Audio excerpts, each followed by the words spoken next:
You ever have one of those days where you feel very humbled?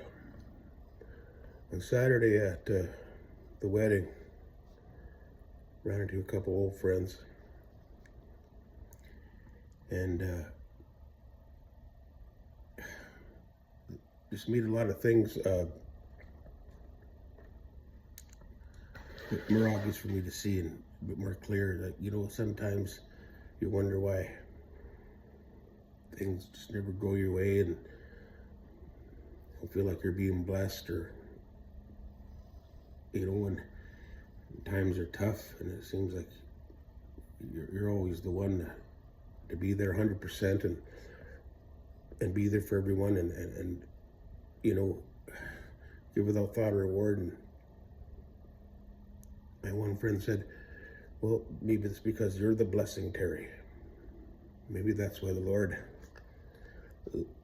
lays some of that stuff on you more than others, and so you could give without thought or reward and be the message that some people are looking for.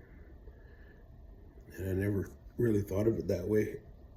And started talking about how things are going, and my uncle's old hot rod and stuff. If I had ever ended up hearing anything about it, and Mrs. No, I ended up missing out on the sale of it after my cousin Butch passed. And I had surgery and stuff too, so like I said, it just is what it is. It's how the world turns, and I ended up missing out on it and ended up getting sold, because it meant something to me, because my Uncle Al and my Auntie Cheryl were the people that took care of my parents and me, helped us when they moved from Saskatchewan, got us all here in Winnipeg, and got us into the first house, my dad's first job, heck, and even the job he worked at for the remaining 47 years of his life at Motor Coach.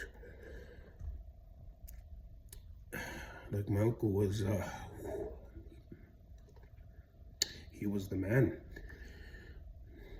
Him and Auntie Cheryl would take care of me when Mom and Dad were at work.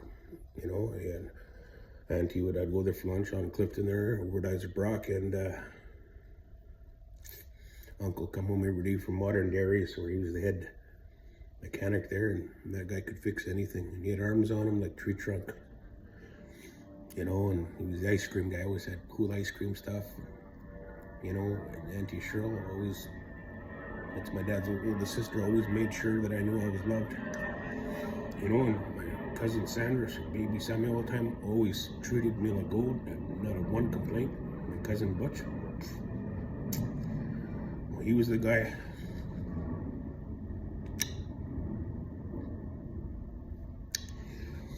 that I thought introduced earth and wind to fire. He was the man. He gave me my first leather jacket, my first BB gun, my first electric guitar and amp. He'd take me cruises, and the hot rods him and Uncle had, they always had cool hot rods. Corvette, my cousin had that Corvette, he'd take me in that, I thought I was the man. And Uncle always had these cool, like, lifted up Jimmys and 66 Rancheros, and he had the old fastback Barracuda and that hot rod Lincoln, he had everything.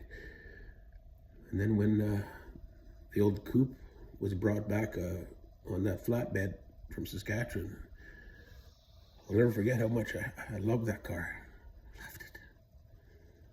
No questionable the way Uncle would do certain things with it, but he got the old small block in there and did an overdrive, and he made it the way he wanted.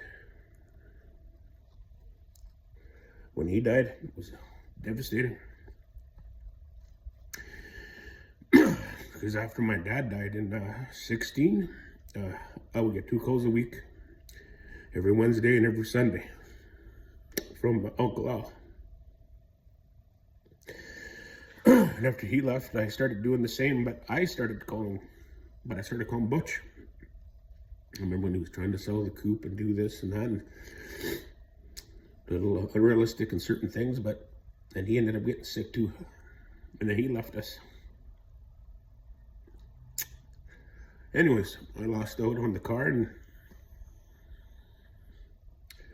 is what it is. But then sometimes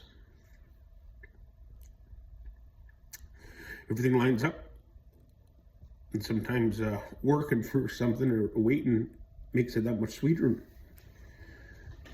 But right now, Uncle, I did it. I found it. I have it here. It's mine now. And I promise I'll do good by you. The old 46 Coupe is home.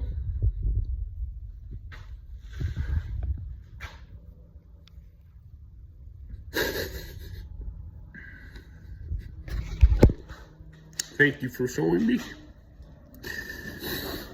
the importance